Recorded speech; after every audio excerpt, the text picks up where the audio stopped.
Bismillahirrahmanirrahim. Assalamualaikum warahmatullahi wabarakatuh. Ya, alhamdulillah, puji syukur kehadirat Allah Subhanahu wa taala yang telah melimpahkan segala rahmat serta karunia sehingga alhamdulillah ya hari ini kita bisa bersua kembali di kesempatan yang indah ini rekan Amalia. Ini pemirsa MTA TV dimanapun Anda berada, bagaimana kabarnya hari ini? Semoga selalu sehat dan semangat ya untuk menyaksikan program istimewa kita yang sudah ditunggu-tunggu. Tentunya kita akan menyajikan informasi terupdate dan terkini, di mana lagi kalau bukan kopi istimewa MTA TV. Seruput kopinya, cermati infonya. Iya, rekan Amalia, tentu ini adalah program yang istimewa, karena namanya saja kopi istimewa gitu ya, yang syarat menyajikan informasi terupdate dan terkini di setiap pukul 9 waktu Indonesia Barat, jadi sampai di pukul 10. Dan juga insya Allah ini akan memberikan informasi supaya insya Allah nanti ini ada manfaat dan juga menginspirasi kita, dan juga bisa menambah semangat kita tentunya rekan Amalia. Ini rekan Sekar, bagaimana kabarnya hari ini? Sepertinya semangat sekali nih. Alhamdulillah, luar biasa. Allahu Akbar. Kabarnya rekan Amalia juga bagaimana? Alhamdulillah, baik, sehat, semangat juga nih rekan Sekar untuk membersamai pemirsa MTA TV menyiarkan begitu informasi-informasi terupdate dan terkini tentunya. Iya, baik. Iya.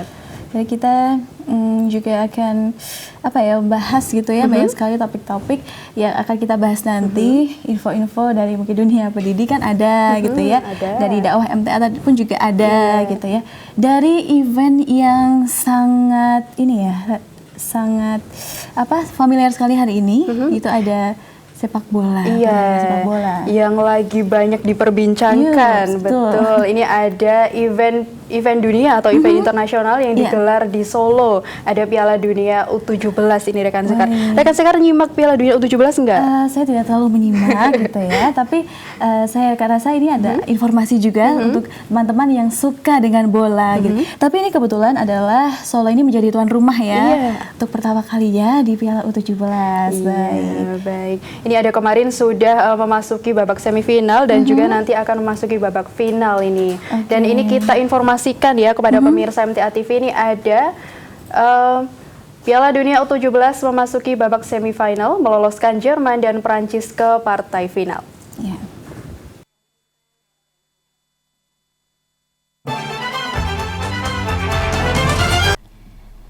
Drama mewarnai semifinal pertama Piala Dunia U17 antara Argentina melawan Jerman.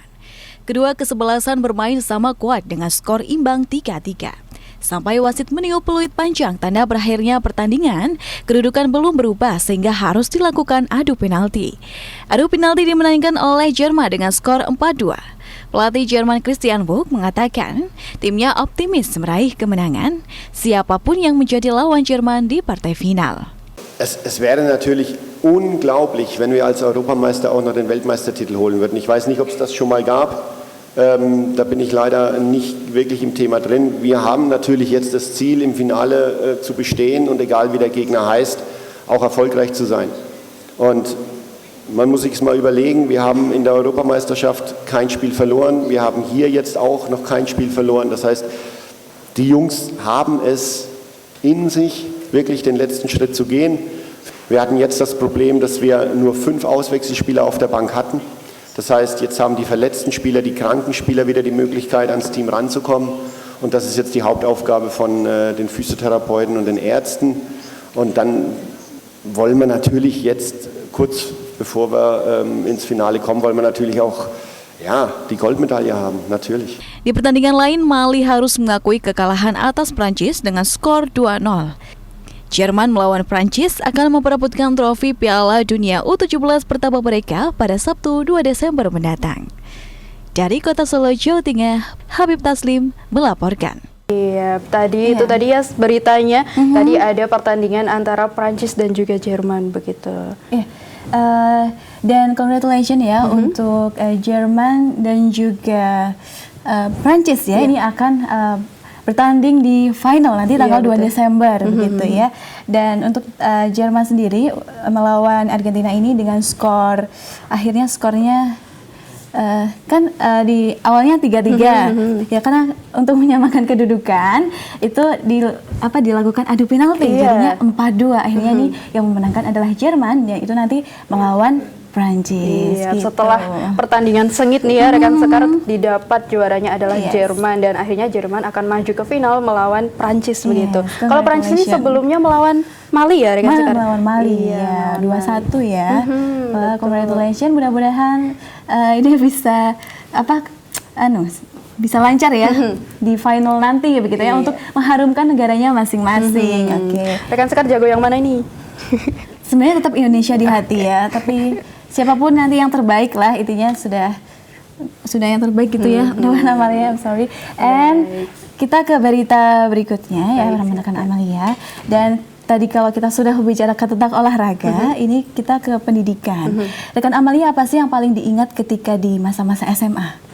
Masa-masa SMA yang paling diingat itu pemilihan ketua OSIS sih rekan Sekar, karena seru banget waktu itu ya.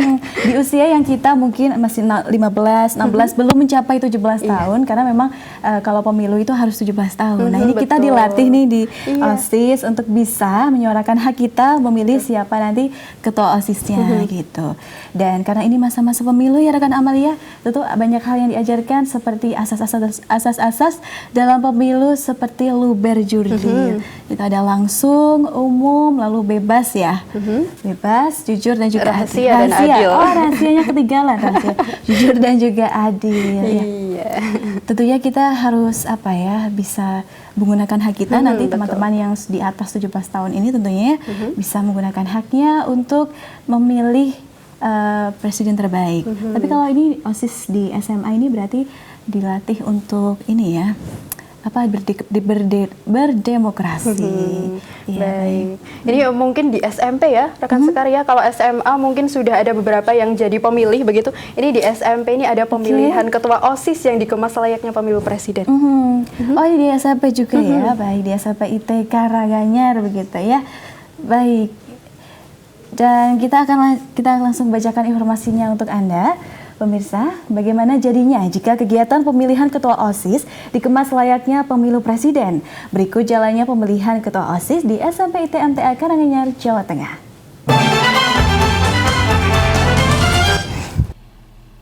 SMP IT MTA Karanganyar menggelar pemilihan ketua OSIS tahun 2024 pada Sabtu 25 November lalu, yang juga bertepatan dengan Hari Guru Nasional. Menurut Kepala SMP IT MTA Karanganyar, Dr. Andes Sukarman, kegiatan ini sesuai dengan kurikulum Merdeka tentang proyek penguatan profil pelajar Pancasila atau P5 bertemakan demokrasi.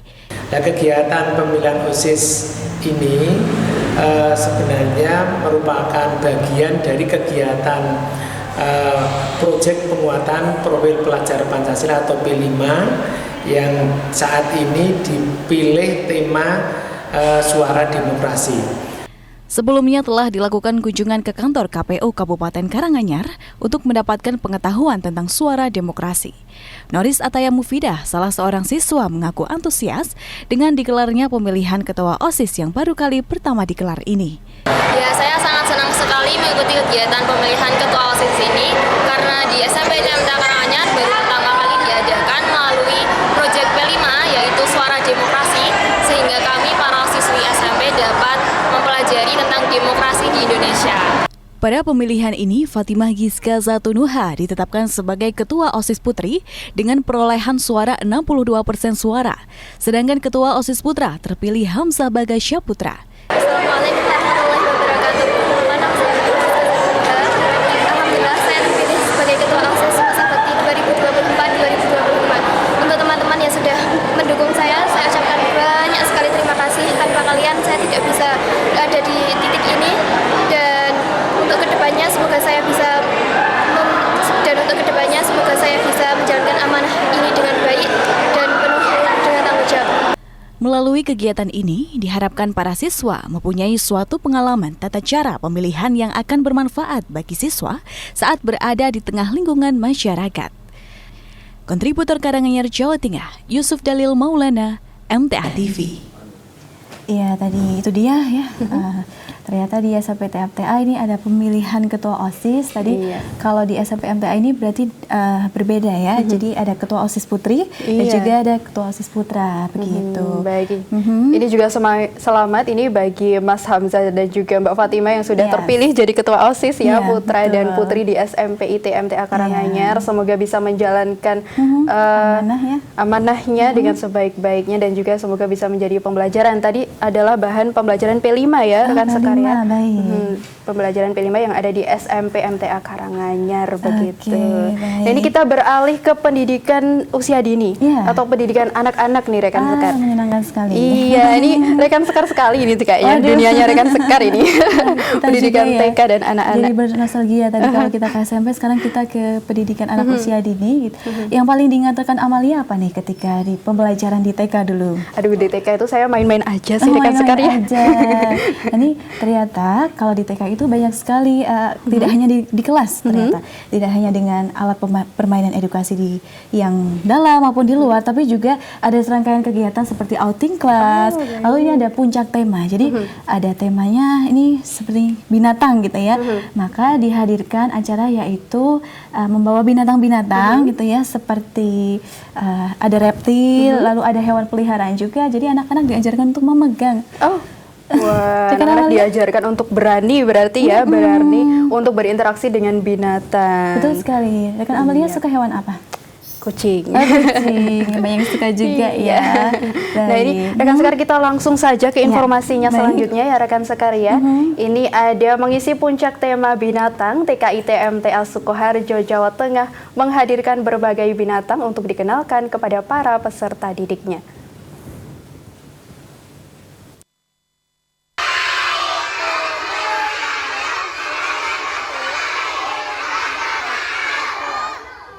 Seperti inilah tingkah mengemaskan siswa TKIT MTA Sukoharjo pada acara puncak tema binatang di sekolah setempat belum lama ini. Lihat saja, siswa berani memberi makan binatang, memegang dan bahkan menggendong langsung binatang dengan riang gembira.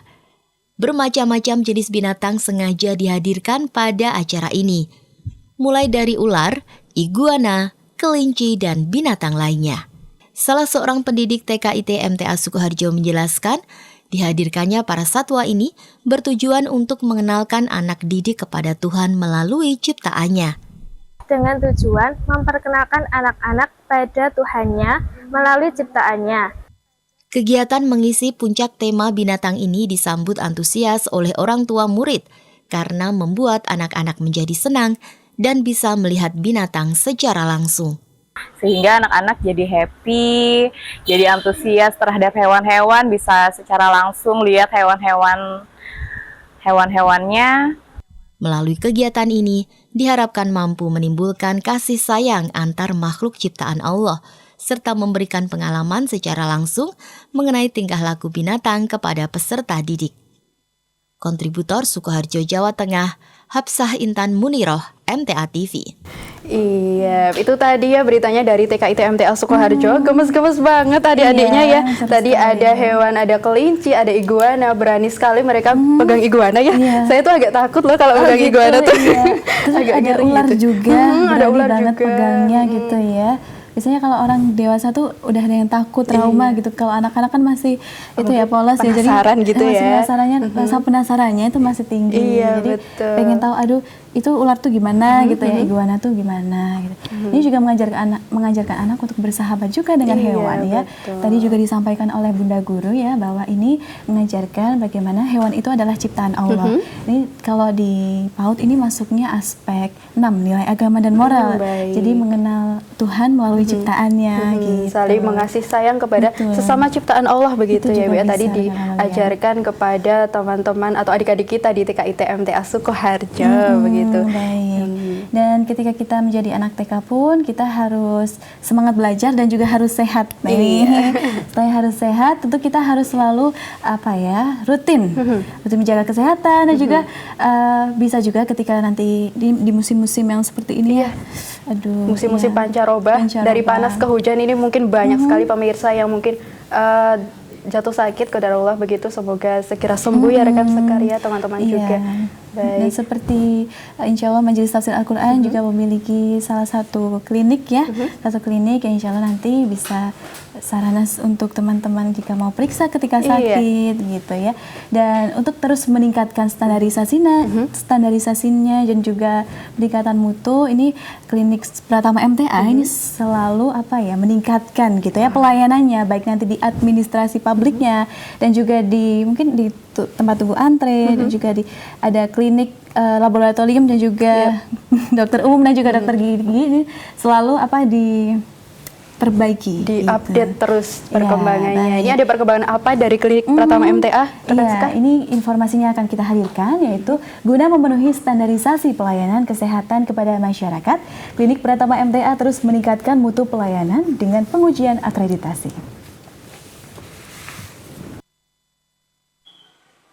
Klinik Pratama MTA di Semanggi, Solo selesai menjalani prosesi penilaian survei akreditasi dari Lembaga Akreditasi Independen Sumber Bakti Nusantara beberapa waktu lalu. Menurut Ketua Tim Survei Akreditasi Nur Hasanah SSIT, dengan adanya akreditasi yang dilakukan ini untuk pemenuhan standar yang telah ditetapkan Kementerian Kesehatan dalam peningkatan mutu dan jaminan keselamatan bagi pasien.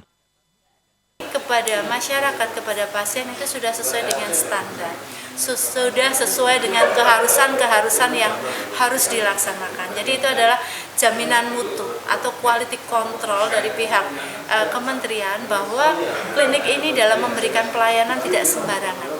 Ada kaidah-kaidah yang harus dipatuhi, ditepati, dan itu adalah janji atau maklumat pelayanan. Artinya pasien akan merasa lebih aman, nyaman, dan terjamin keselamatannya pada saat mendapatkan pelayanan di klinik MTA. Penilaian ini terbagi menjadi 2 tahap. Tahap pertama dilakukan secara daring dan tahap kedua secara luring dengan peninjauan klinik secara langsung oleh tim survei. Menurut penanggung jawab klinik Pratama MTA, Dr. Parwanti, selama proses akreditasi ada banyak masukan dari tim survei agar pelayanan klinik Pratama MTA sesuai standar Kementerian Kesehatan RI. Mas survei ini di hari kedua ini ya banyak sekali masukan ya, jadi memang beberapa udah kita laksanakan sesuai aturan, ada juga yang sudah kita laksanakan tapi masih perlu perbaikan itu dan disampaikan semua itu ada, dan kita memang harus kedepannya harus memperbaiki itu, dan itu alhamdulillah itu ada suatu langkah yang baik ya, masukan-masukan baik agar pelayanan klinik kedepannya itu lebih sesuai dengan standar yang ditetapkan oleh Kementerian Kesehatan. Akreditasi ini wajib dilakukan secara berkala setiap 5 tahun sekali. Hal ini tercantum dalam Peraturan Menteri Kesehatan Nomor 34/2022 tentang akreditasi Pusat Kesehatan Masyarakat, Klinik, Laboratorium Kesehatan, Unit Transfusi Darah, Tempat Praktek Mandiri Dokter, dan Tempat Praktek Mandiri Dokter Gigi. Dari Kota Solo, Jawa Tengah, Muhammad Hasan, MTA TV. Iya, itu tadi ya berita dari klinik Pratama MTA yang selalu mengupgrade ya, selalu memperbaiki pelayanan supaya nanti ini pengunjung dan juga pasien ini selalu nyaman gitu ya ketika berkunjung dan juga mendapatkan rasa aman gitu juga ya tadi disampaikan gitu ya. Dengan pelayanan yang baik tentu ini akan menjadikan nilai positif tersendiri bagi para pelanggan dan juga pasien yang berkunjung di klinik Pratama MTA tercinta ini ya. Ya. Bagi pemirsa MTA TV juga jangan ragu lagi ya untuk periksa di klinik Pratama MTA karena begitu lengkapnya fasilitas yang ada di sana begitu. Nah, ini tadi kan ada informasi dari Dr. Parwanti ya rekan sekalian. Kita akan ketahui lebih lanjut bagaimana informasinya. Tentunya kita nanti akan tersambung dengan Ibu Dr. Parwanti secara online, seorang penanggung jawab di klinik Pratama MTA. Tetapi setelah informasi berikut ini ya rekan sekalian dan pemirsa terus saksikan, terus berada di depan layar kaca Anda karena kita akan sampaikan wawancara dengan Dr. Parwanti setelah informasi-informasi berikut ini. Tetap di Kopi Istimewa MTA TV, seruput kopinya, cermati infonya.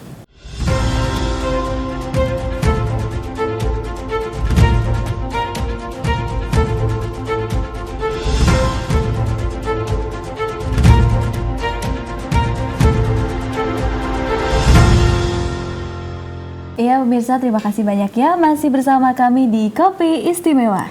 Cermat kopinya. Seruput kopinya, Ya, cermati infonya. Iya, jangan lupa kurang diseruput. fokus ini. Aduh, lupa diseruput Iya, ya. kopinya. Kurang fokus rekan saya, maaf ya. Iya, baik. Tadi kita sudah itu ya, tadi mengulas tentang klinik Pratama MTA, dan ini akan tersambung juga dengan penanggung jawab klinik Pratama MTA, rekan Amalia ya. Ini ada Dokter Parwanti ya, penanggung jawab klinik Pratama MTA. Kita cek dulu rekan Sekar apakah sudah terhubung. Iya, baik. Halo, assalamualaikum warahmatullahi wabarakatuh, Dokter Parwanti. Waalaikumsalam warahmatullahi wabarakatuh. Iya, bagaimana kabarnya hari ini, Dokter? Alhamdulillah sehat, Pak. Iya, alhamdulillah. Ini kemarin habis akreditasi ya, Dokter Parwanti ya? Ya, alhamdulillah. Wow, Mbak, rasanya. Alhamdulillah sudah plong ini. Nah, ini bagaimana Ibu, bagaimana Dokter proses akreditasi klinik kesehatan Pratama MTA Surakarta ini dilakukan? Bagaimana? Iya. Begini, jadi memang akreditasi itu sekarang itu sudah menjadi suatu kewajiban ya, jadi syarat yang memang harus dilakukan oleh setiap klinik yang memang resmi beroperasi di negara kita ini. Jadi minimal maksimal 2 tahun setelah mendapatkan izin itu yang sekarang itu harus menjalani akreditasi. Sedangkan kita kan memang sudah lama ya, tapi dan ini memang untuk apalagi klinik Pratama MTA ini melayani pasien BPJS, jadi itu lebih urgen lagi. Iya, memang kita sejak tahun ini, Mbak ya, akhir tahun ini kita harus menjalani akreditasi, dan ini udah terlaksana pekan lalu ya, Mbak ya. Selama 2 hari itu ada secara hibrid, Mbak, secara hibrid untuk yang tanggal Senin tanggal 20 November itu secara daring via Zoom, kemudian untuk yang offline secara kunjungan langsung survei ke lapangan itu Sabtu kemarin tanggal 25 November.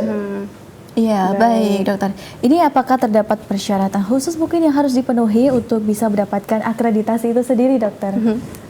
Ya, itu nanti kan memang sebenarnya udah ada standarnya ya, Pak ya, udah ada standar dari Kementerian Kesehatan tentang apa istilahnya, tentang apa-apa saja yang harus dinilai, apa yang dilengkapi, apa yang harus dikerjakan, itu semua udah ada istilahnya, ada apa standar akreditasinya sudah ada. Dan jadi itu nanti tinggal kita berapa persen kita memenuhi dari standar-standar yang sudah ditetapkan oleh Kemenkes itu. Lah nanti kita nunggu, Mbak, kita nilainya belum keluar. Iya, semoga nanti nilainya bagus ya, Dokter Parwanti ya. Mendapatkan hasil yang terbaik gitu ya, rekan Amalia ya. Iya, betul. Nah, ini dokter, kalau akreditasi fokus utamanya ke apa ya, Dokter Parwanti ya? Jadi semua unsur yang ada di klinik dinilai, Mbak. Baik itu dari manajemennya, baik itu dari mutu serta keselamatan pasien, dan juga tentang pelayanan kesehatan perorangan. Semua pelayanan yang ada di klinik itu semua dinilai. Baik, semuanya dinilai ya, dokter ya. Jadi keseluruhan di akreditasi ini semuanya dinilai begitu untuk bagaimana sumber daya manusianya, bagaimana sarana prasarananya, bagaimana peralatan medisnya, itu semua dinilai. Bagaimana program-program dilaksanakan. Iya. Baik dokter, apakah ada standar mungkin atau parameter tertentu yang harus dipenuhi ini dalam hal layanan medis, fasilitas kesehatan, atau mungkin manajemen administratif, dokter? Ada, semua udah ditentukan di Kemenkes. Jadi Kemenkes sudah istilahnya sekarang itu menerbitkan beberapa aplikasi ya, aplikasi itu yang itu nanti syarat-syaratnya itu udah ada semua. Misalnya untuk sarana prasarana, alat-alat yang harus dipenuhi itu ada di ASPAK, itu semua ada. Jadi itu nanti sudah kita tinggal ngeklik, itu udah ada semuanya, sudah diterbitkan dari Kementerian Kesehatan. Baik, berarti sudah ada patokannya begitu ya, dokter ya? Iya, sudah ada, standarnya sudah ada. Iya, nah ini mungkin pemirsa MTA TV ini penasaran nih, dokter. Kalau proses akreditasi itu prosesnya bagaimana sih, dokter? Jadi itu memang kan pertama kali itu ketika kita ya awal-awal kita memang tahu ya, Mbak ya, itu kita studi banding dulu, kita studi banding ke klinik lain yang sudah menjalani. Dari sana kita mengetahui, oh ternyata yang harus dikerjakan seperti, kita punya gambaran lah ya, kita punya gambaran ternyata apa yang harus, tahap-tahap yang harus dilakukan. Kemudian banyak sekali misalnya pelatihan-pelatihan yang harus kita kerjakan, yang misalnya kemarin juga kita bagaimana semua karyawan itu harus tahu bagaimana menjalankan menggunakan misalnya alat pemadam api ringan, misalnya bagaimana setiap orang itu harus bisa melakukan pertolongan pertama kabur kedaulatan, itu semua kita harus mengadakan pelatihan. Kemudian penyusunan dokumen-dokumen semua yang standar-standar yang ada itu kita juga harus kita bisa. Kemudian ya kita memang karena kita baru awal pertama kali kita ya memang mengadakan bimbingan-bimbingan, Mbak. Jadi bimbingan dari pembimbing yang memang itu berkompeten dalam hal akreditasi ini. Kemudian kita menjalankan istilahnya self assessment. Jadi kita menilai diri kita sendiri seberapakah kita apakah kalau kita nilai yang kita lakukan itu udah seberapa untuk apakah udah terpenuhi dari standar Kemenkes itu. Kemudian selanjutnya kemarin kita menjalani prasurvei. Prasurvei itu istilahnya kayak apa ya Mbak? Kayak simulasi lah seperti itu ya. Itu untuk lebih lanjut lagi sampai akhirnya kita pada ke yang surveinya. Iya, berarti seperti penggunaan APAR tadi juga melakukan pertolongan pertama itu juga dilatih gitu ya dokter ya. Baik dokter, ini Dokter Parwanti sebagai penanggung jawab memiliki peran yang luar biasa dokter ya. Dan apa sih dokter yang menjadi peran dan penanggung jawab klinik untuk menjaga dan juga meningkatkan hasil akreditasi itu sendiri dokter? Jadi yang perlu kita ketahui Mbak, jadi akreditasi itu kan suatu proses ya Mbak ya. Jadi ini bukan wah aku akreditasi tujuannya sertifikat ini terus udah, bukan. Karena akreditasi itu adalah suatu alat untuk caranya kita ya bagaimana ini kan kita mengukur ya ternyata apa yang kita lakukan, apa yang kita ada pada klinik kita itu apakah sudah sesuai standar dari Kemenkes apa tidak. Lah itu hanya satu parameter aja lah. Kemudian itu apa yang sudah kita jalani itu terus akan usaha kita lakukan untuk selanjutnya, karena ini bukan suatu proses yang berhenti, tapi ini akan proses terus berjalan. Standar-standar yang sudah ditetapkan, yang sudah kita capai itu akan jadi patokan awal kita lakukan untuk langkah-langkah selanjutnya, dan kemudian itu nanti akan berulang Mbak, karena akreditasi ini dituntut untuk tiap 5 tahun sekali, jadi nanti 5 tahun mendatang itu juga akan menjalani reakreditasi lagi, sehingga tidak langsung ini udah akreditasi selesai berhenti, enggak. Ini Iya, baik, berarti gitu ya. Akreditasinya nggak cuma sekali ya dokter ya, ini ada reakreditasi juga berulang setiap 5 tahun sekali, begitu tadi ya dokter ya. Dan ini kan kemarin sudah proses ya, berarti dokter sudah proses akreditasi, sudah sampai ke survei nih. Ini kalau boleh tahu nih, bagaimana dokter hasilnya? Belum keluar. Belum keluar. Oh, baik. Dari ada yang kita lihat dari aplikasi Kemenkes, nanti yang mengeluarkan kan dari Kemenkesnya. Iya. Surveyor itu kan tangan panjang Kemenkes ya, dari tangan panjang Kemenkes datang ke lapangan untuk memotret bagaimana tuh keadaan klinik yang diakreditasi, kemudian hasilnya dilaporkan ke Kemenkes, dan nanti untuk sertifikatnya yang mengeluarkan adalah Kemenkes. Nah, ini kita menunggu. Mudah-mudahan hasil terbaik. Amin, mudah-mudahan sesuai, mudah-mudahan diberi yang terbaik ya Dokter Parwanti ya. Karena saya lihat klinik Pratama MTA ini sangat beragam pelayanannya, rekan Sekar sangat lengkap sekali, dan juga pelayanannya Masya Allah ramah-ramah sekali loh rekan Sekar. Ya, Dokter Parwanti. Betul sekali, iya dokter. Gitu ya rekan Amalia, Insya Allah kita jumpa lagi di lain kesempatan dengan Dokter Parwanti. Terima kasih sekali dokter untuk waktunya. Ya. Dan semoga sehat selalu dokter. Wassalamualaikum warahmatullahi wabarakatuh. Waalaikumsalam warahmatullahi wabarakatuh. Baik, itu tadi ya tentang klinik Pratama MTA kami doakan. Dan yang perlu diketahui bahwa akreditasi ini tidak hanya karena diakreditasi dinilai saja, tapi justru itu memang sebagai bahan evaluasi kita untuk keberlangsungan klinik ya dalam melayani, memberikan yang terbaik kepada pasien yang ada di situ. Gitu. Memberikan yang terbaik dan terus di-upgrade untuk jadi semakin baik tentunya ya rekan Sekar. Dan ini juga dilakukan oleh warga MTA di Kabupaten Blora yang mengadakan pengajian gabungan bersama. Tentunya tujuannya juga untuk memperbaiki diri, semakin memperbaiki diri, mendekatkan kepada Allah Subhanahu wa Ta'ala. Ini kita langsung saja simak beritanya ya pemirsa. Ini dalam rangka memperkuat jalinan silaturahim serta ukhuwah kebersamaan, sebanyak 13 cabang MTA di Kabupaten Blora mengikuti pengajian gabungan bersama pimpinan MTA Pusat.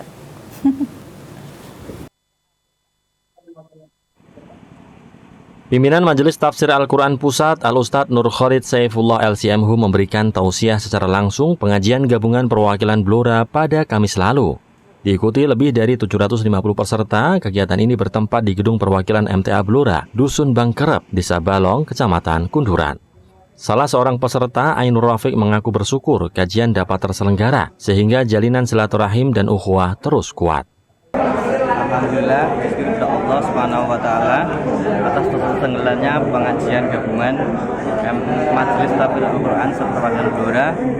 Semoga dengan acara silaturahim warga MTA seperwakilan Blora semakin mempererat ukhuwah di antara kami dan juga semakin mempererat hubungan warga perwakilan Blora dengan beliau Ustaz, semakin hati tertaut dan semua kebersamaan kami semakin kokoh. Salah seorang pengurus MTA perwakilan Blora, Ahmad Suradi, berpesan dengan tausiah pimpinan MTA menjadi ilmu yang dapat dimanfaatkan dan diamalkan dalam kehidupan bermasyarakat. Ya, intinya mendapatkan nasihat dari beliau, kemudian dari nasihat beliau itu tentunya diterapkan, ditindaklanjuti ya, bagaimana dalam kehidupan sehari-hari sehingga menjadi warga Majelis Tafsir Al-Quran yang baik, yang melaksanakan hasil kaji di tengah-tengah masyarakat. Diharapkan kajian serupa bersama pimpinan MTA Pusat dapat terselenggara kembali. Kontributor Blora Jawa Tengah, Firnawi Bawanto, MTA TV. Iya, itu tadi informasinya dari Blora. Ini untuk pemirsa MTA TV dimanapun Anda berada. Di Blora baru saja menggelar pengajian gabungan di perwakilan Blora begitu. Tadi menghadirkan Al-Ustadz Nur Khalid Saifullah LCMhu dan diikuti oleh 750 peserta rekan Sekar. Banyak sekali. 13 cabang gitu ya, dan rekan Amalia, kalau kajian gabungan ini adalah hal yang dinanti. Kita tidak hanya, kalau biasanya kajian gelombang seminggu sekali bersilaturahim dengan satu cabang, dan kalau kajian gelombang kajian gabungan ya di perwakilan ini bisa mengenal saudara-saudara kita dari berbagai cabang. Di situ bisa bertukar cerita bagaimana beliau mengaji, seberapa jauh jarak dari rumah dari lokasi pengajian, seperti itu. Jadi kita tahu lah kondisi tentang cabang-cabang yang ada di luar cabang kita sendiri. Iya, gitu. betul. Ini juga tentunya jadi pemantik semangat untuk kita semua dengan mengetahui bagaimana perjuangan mereka saat kita bertemu di perwakilan, kan dari banyak orang ya rekan Sekar, dari berbagai daerah yang mungkin juga dengan perjuangannya masing-masing menuju gedung pengajiannya. Begitu kita bisa tanya-tanya, kita bisa mencari motivasi begitu untuk terus semangat untuk mengaji Al-Quran dan Sunnah tentunya. Dan ini tadi harapannya juga ilmu yang didapat ini dapat dimanfaatkan dan diamalkan begitu rekan Sekar. Baik, rekan Amalia. Dan juga tidak hanya di perwakilan Blora, ini ada salah satu ustadz juga yang beliau ini sebagai seorang ustadz dan juga sebagai salah seorang pendidik di salah satu universitas ternama di Yogyakarta, yaitu Universitas Gajah Mada. Beliau ini merupakan ketua perwakilan di DIY. Iya, Masya Allah sekali. Daerahnya rekan Sekar bukan? Iya, betul. Iya, gitu. Dan juga kita yang rekan Amalia yang bisa kita ambil pelajaran bahwa para asatid kita begitu ya, dengan kesibukan beliau tetap meluangkan waktu untuk bagaimana mengisi kajian gitu ya, memberikan tausiahnya kepada kita semua. Kayak waktu itu kayak berharga dan tidak ada seperti rasanya tidak ada waktu istirahat. Semangatnya gitu. Tentu kita yang muda yang memiliki banyak waktu luang ini tidak ada alasan ya untuk tidak mengaji ya, begitu ya, untuk mengeluh dan sebagainya, begitu. Dan beliau ini memberikan motivasi juga rekan Amalia, begitu.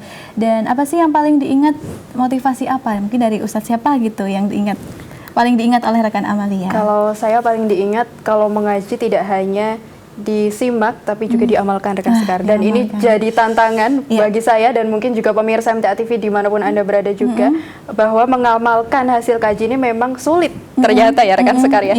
Dan kita harus terus semangat, terus istiqomah untuk mengamalkan apa yang sudah kita kaji, apa yang sudah kita pelajari tentunya. Ini juga mengingat tadi perjuangan para asatid kita, walaupun dengan waktunya yang mungkin sangat mepet dan banyak kegiatan ini masih menyempatkan untuk mengisi kajian. Tentunya kita sebagai pesertanya juga harus semakin semangat dong ya rekan Sekar.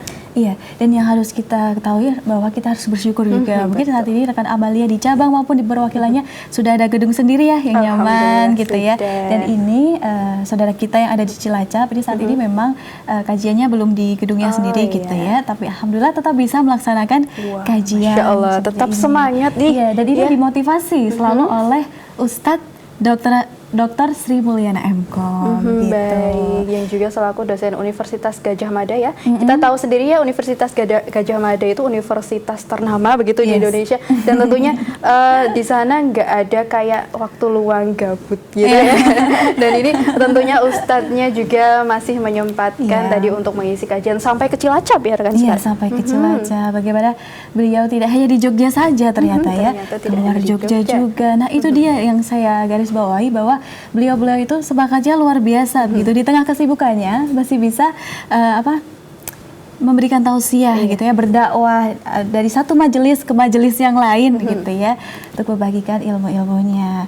Baik, dan juga ini beliau mengatakan bahwa banyak potensi yang bisa disasar begitu ya, sebagai sasaran dakwah MTA baik di Indonesia maupun nanti di seluruh dunia. Kita doakan ya mudah-mudahan dakwah MTA ini bisa menyebar gitu ya, semakin berkembang lagi tentunya gitu. Amin ya rabbal alamin. Kita juga doakan bagi saudara-saudara kita yang ada di Cilacap ini semoga bisa segera punya gedung pengajian ya, biar nanti pengajiannya bisa terus dilaksanakan, terus berlangsung dengan baik, mengundang pemateri-pemateri dari jauh-jauh begitu dari luar Cilacap. Semoga bisa terus terlaksana ya rekan sekar. Nah ini ada pengajian juga ya yang diadakan bukan di gedung karena mungkin belum ada gedungnya, tapi pesertanya tetap semangat. Ini bagaimana informasinya rekan sekar? Iya baik, kami hadirkan informasinya bahwa dosen Universitas Gadjah Mada sekaligus Ketua MTA Perwakilan Yogyakarta memberikan motivasi bagi ratusan jemaah Majelis Tafsir Al-Quran di Cilacap, Jawa Tengah. Antusiasme ratusan warga MTA Cabang Cilacap Tengah terlihat saat menyimak motivasi yang diberikan oleh Ustadz Dr. Sri Mulyana M.Com, dosen Universitas Gadjah Mada belum lama ini.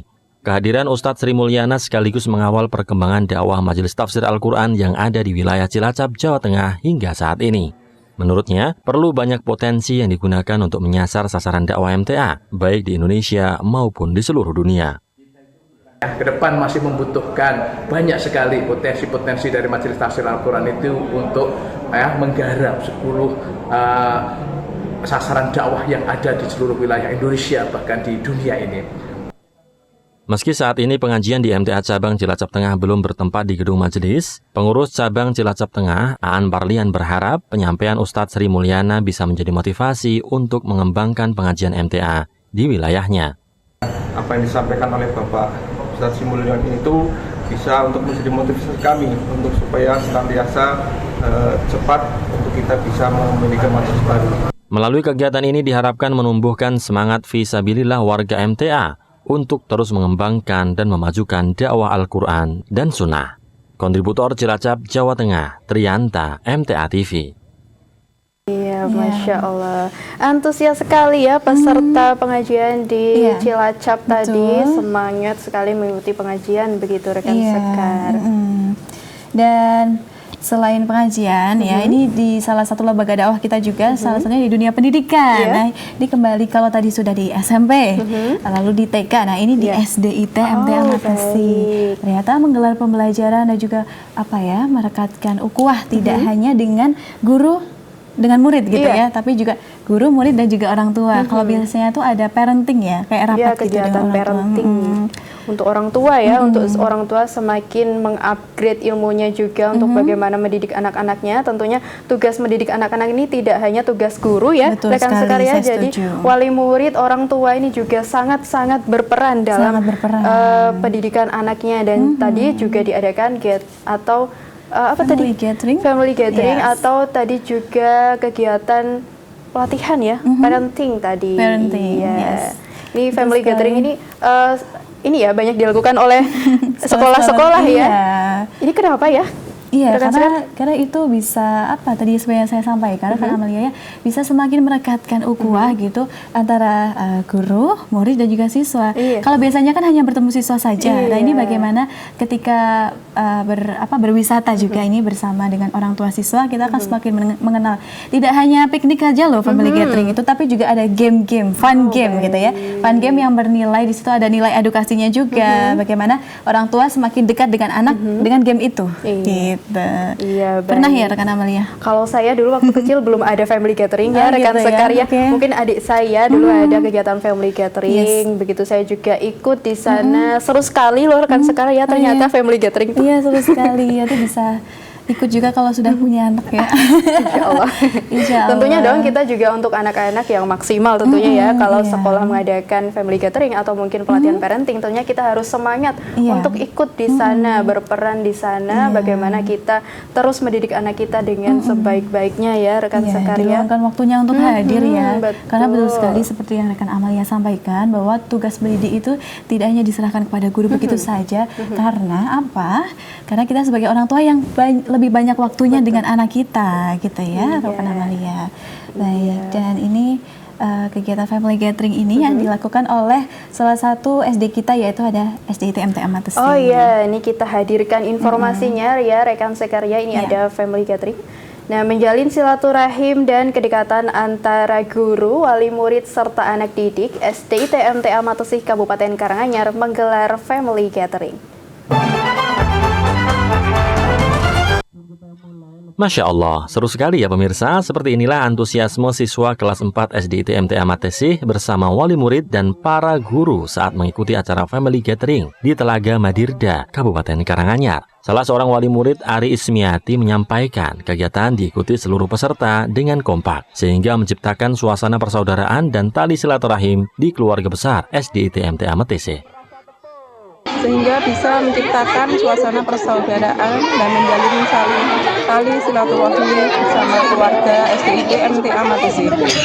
Acara yang digelar menjelang pelaksanaan penilaian akhir semester ini juga diharapkan dapat menjadi motivasi dan penyemangat peserta didik untuk giat belajar. Kontributor Karanganyar, Jawa Tengah, Zulfa Jamilatus Solihah, MTA TV. Iya, tadi kegiatan family gathering yang diadakan oleh SDIT MTA Matesi begitu di Telaga Madirda. Telaga Madirda. Melihat tempatnya tuh sejuk sekali, kayak adem gitu ya. Kapan-kapan rekan Sekar main deh ke Telaga Madirda. Nanti saya diajak ya rekan Amalia ya. Iya, karena jangan yang Solo nih, saya Jogja nih ya. Boleh. Nah, baik, ini rekan Sekar tidak terasa ya, ini ada banyak sekali informasi yang sudah kita sampaikan kepada pemirsa MTA TV dimanapun Anda berada. Tidak terasa juga waktunya sudah mau habis nih rekan Sekar. Waktunya sudah mau habis. Dan terima kasih banyak ya kepada rekan Amalia hari ini sudah menemani saya. Iya, dan juga terima kasih banyak kepada pemirsa hari ini sudah menyimak informasi-informasi di Kopi Istimewa. Tentunya jangan lupa selalu saksikan Kopi Istimewa di MTA TV setiap pukul 9 waktu Indonesia Barat sampai pukul 10 waktu Indonesia Barat. Hari Kamis tentunya ya. Di hari Kamis jangan lupa ya. Biar hari Kamisnya tetap semangat. Begitu pagi-pagi nonton informasi-informasi terkini hanya di Kopi Istimewa MTA TV. Seruput kopinya, cermati infonya. Wassalamualaikum warahmatullahi wabarakatuh.